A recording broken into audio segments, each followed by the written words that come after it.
Hi, I'm Annie Fitzsimmons. I'm your Washington Realtors Legal Hotline Lawyer, and this is another episode in our series entitled, You Mean I Actually Have to Read the Title Commitment? And again, I'm joined by my friend Jake Mensinger. Would you introduce yourself, Jake? Hey everybody, Jake Mensinger here, First American Title. I'm a title officer down in Clark County, Washington. Been doing that for about 30 years now. Thank you for joining us today. Glad to be here. In this video series, in this episode, we want to talk about the importance of who on the preliminary commitment for title is identified as the fee simple holder of title. What is fee? Don't give us all the technical jargon, but when a broker looks at fee simple, what's the significance of that portion of the title report? Sure. That'd be absolute ownership, right? Absolute ownership. You're not leasing it. It's not a life estate. That's your property. All parts of it. And whoever is the fee simple holder of title should always be the seller, right? Correct. Yep. Right. That's who we're going to be looking for as our person signing the deed out. So the very first thing you're going to look at on your preliminary commitment for title, because this does show up on the very first page of the preliminary commitment, is who holds fee simple title. And brokers, that might seem so basic that you don't even need to think about it. Jake, have you ever had a purchase and sale agreement where the seller signed the purchase and sale agreement and it turns out they weren't the fee simple holder of title? I had one yesterday. So it happens because people don't they think that maybe a deed transfers title and maybe I might not recognize it. Or a lot of times what we'll see is maybe a husband and wife in title for a long time. Maybe one of them has passed away and maybe they're both still on there, or, there's just different examples of that, but there's always going to be a situation where that fee simple is not matching who you've got there. Then you're going to come with our escrow person or our title person reaching out to those brokers and saying, who are we dealing with?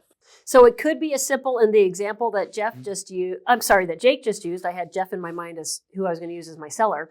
That Jeff and Jane are on fee simple title. Your listing agreement is signed by Jeff. And when you got to the house, Jeff was the only person there. And as you walked through the house, there's only Jeff's clothes in the closet. And it looks very much like there's only one person living in this house.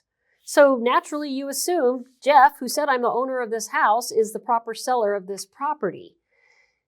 Yet when the preliminary commitment for title was pulled, as Jake just referenced, title shows that this fee simple holder of title is both Jeff and Jane. I got a great example. Another one happened to me yesterday, same sort of thing. Jeff and Jane got divorced. And Jeff was awarded the property in the divorce decree, but there's a blurb in the decree that has terms of that being awarded the property. So I'm still going to list Jeff and Jane until those terms are met. And so how do I know those terms are met? It just depends on the terms, right? But for all intents and purposes, if you're just working with Jeff, we still have to deal with Jane's interest. And so brokers, you have to look at the preliminary commitment for title. Who is the fee simple holder?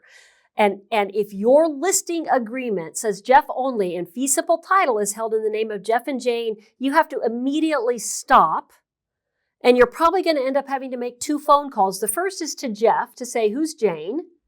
And then when Jeff tells you who's Jane, then your second phone call is to your title officer to say, can you help me out here?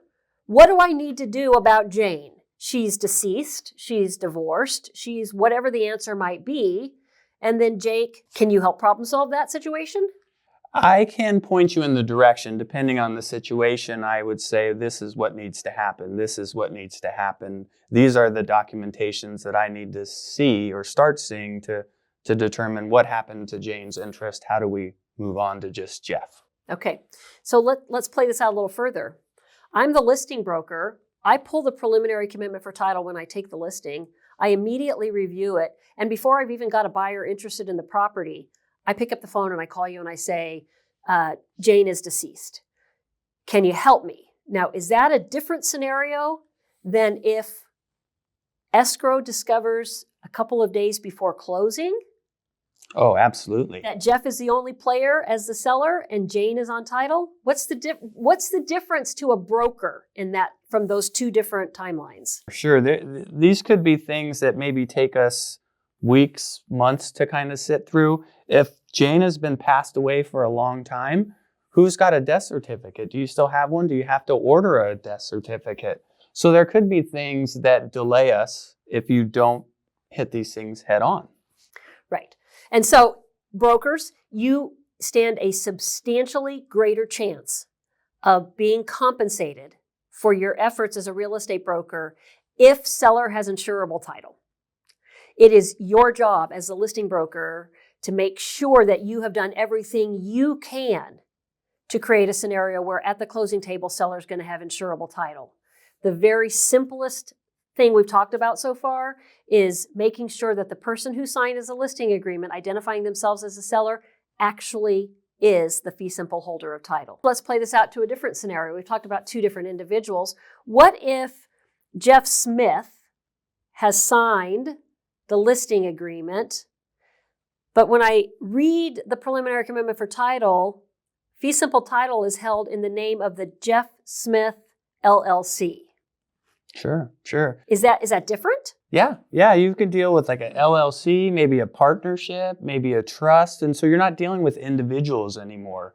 You're dealing with, they're going to have some governing documents that kind of tell the LLC or operating agreement or, some bylaws, one of those things, a trust certificate. So those are going to direct me who's allowed to sign for the company, the LLC, the trust.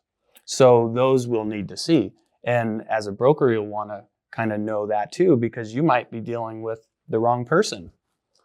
What I see a lot of times is maybe one person signs and maybe it requires two people to. How do we know that it requires two people? You're going to have to look at that operating agreement or that trust documentation. You're going to have to ask the customers, either the seller or the buyer. If you're dealing with the buyer, you still want to make sure you're dealing with the correct buyer, right?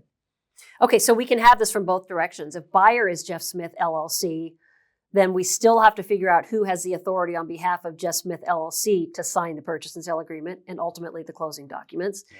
And so whether you're the listing broker or the buyer broker, this is important. But even as a buyer broker, you need to be reading the preliminary commitment for title. If you have a purchase and sale agreement signed by Jeff Smith and nothing more, Jeff Smith is the only person who signed the purchase and sale agreement, and you are a savvy buyer broker, and you have accessed the preliminary commitment for title, which hopefully has been uploaded as an attached document to the MLS printout, and you read the preliminary commitment for title, and it says Jeff Smith LLC. Buyer broker, your radar should go up. You have a serious potential problem. You should pick up the phone and call the title officer. So both listing broker and buyer broker have a role here to play. Let's go back to our listing broker. Jake, I'm the listing broker. I've got this preliminary commitment for title. It says Jeff Smith LLC. Jeff Smith has signed my listing agreement. You're suggesting that I don't just say at that point, okay, I'm good. Jeff Smith LLC, potato. That's not the same thing, right? Correct. What do you want me to do? I think you need to ask your seller or your buyer for their operating agreement, their trust, their bylaws, whatever, again, is governing their entity that they're taking title in or hold title in. And you need to present that to your escrow officer or your title officer so we can look through it and we can say, yes, this is who signs, or, well, what about, it says there's 3 members and 2 of them need to sign and we've only got 1. So we would ask those questions. And I've seen those happen where it's like, well, the other member's, off in Thailand right now, and so he's not available, and so that could delay something. Or like you said, that you're not even dealing with the right people. So brokers, from your perspective, when you see a discrepancy in who you're dealing with as the seller and who shows as fee simple title, do not assume it's all going to get taken care of.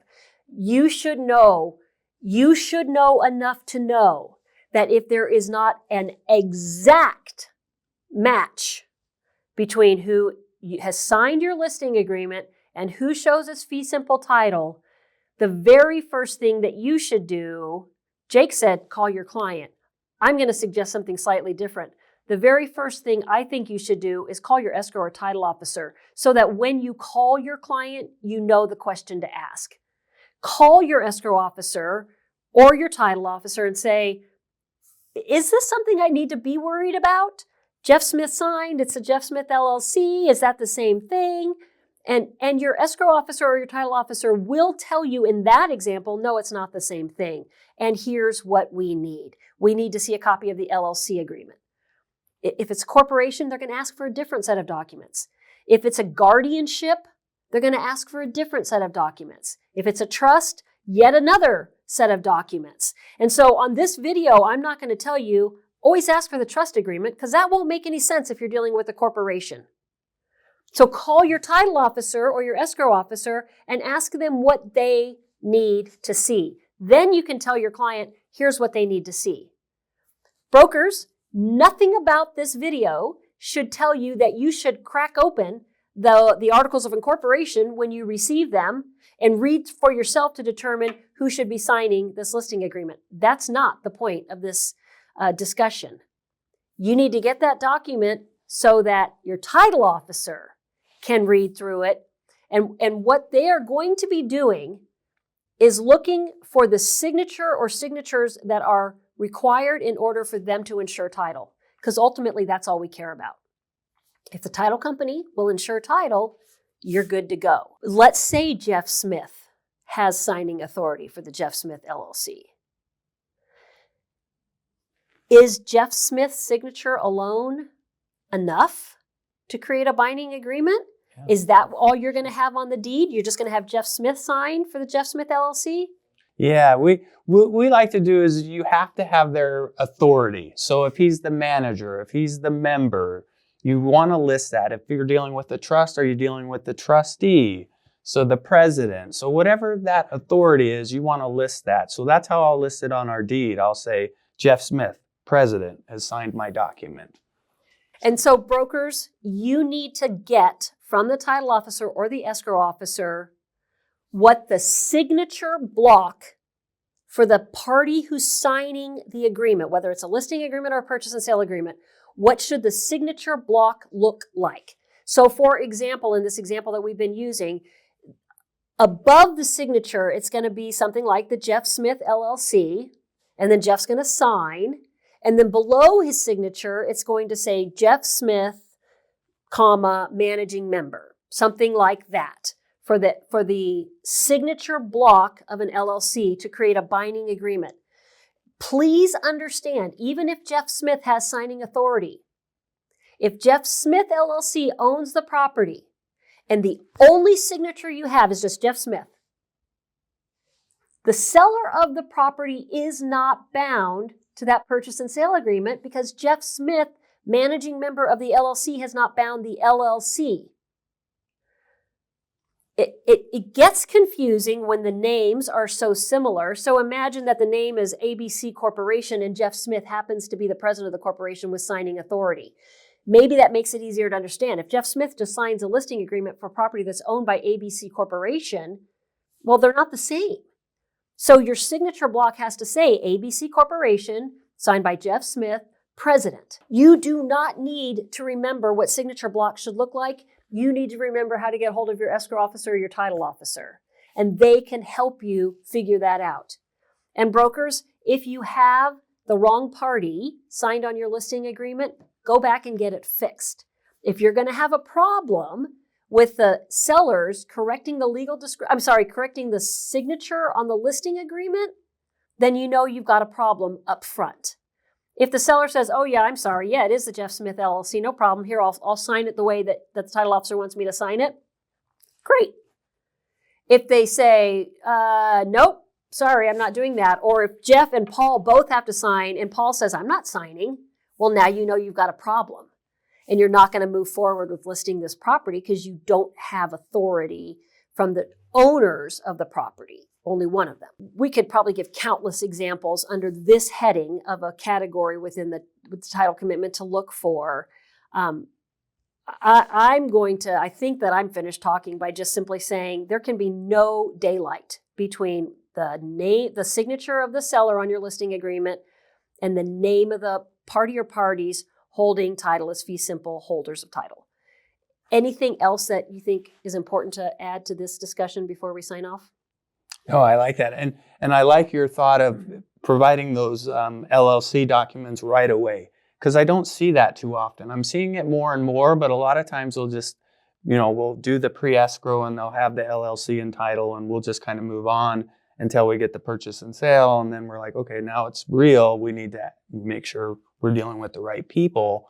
And so we'll look at that purchase and sale, and maybe just one person signed, and then we find out after the fact. So I do, like you said, I like your mention of do it ahead of time. Yeah. Do it as soon as you know. Yeah. And I would say that with the power of attorney as well. Yes. That's a big one for us. We're a little more particular. If you're dealing with someone that says they have a power of attorney for someone, send that power of attorney to your escrow officer or your title officer, so we can look at that and say, this is good, or we're going to need more, or whatever the case may be. And it has to be an original power of attorney, right? Yes, we want those powers of attorney recorded with the auditor so that everyone could see that this is what happened and this is the document we were using to do that. Okay.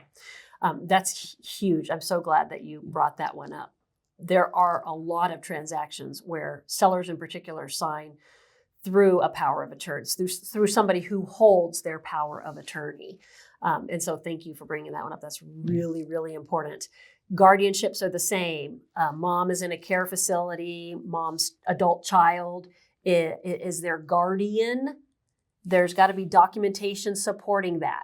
And at that point, mom is still the fee simple holder of title. So the guardian is going to sign under mom's name with the authority granted through the guardianship to sign on their behalf. The same thing is true if that person holds the power of attorney. If you have questions on this topic or any other, please ask me a question by visiting warealtor.org and following the links to the legal hotline. Thank you for being a Washington Realtors member.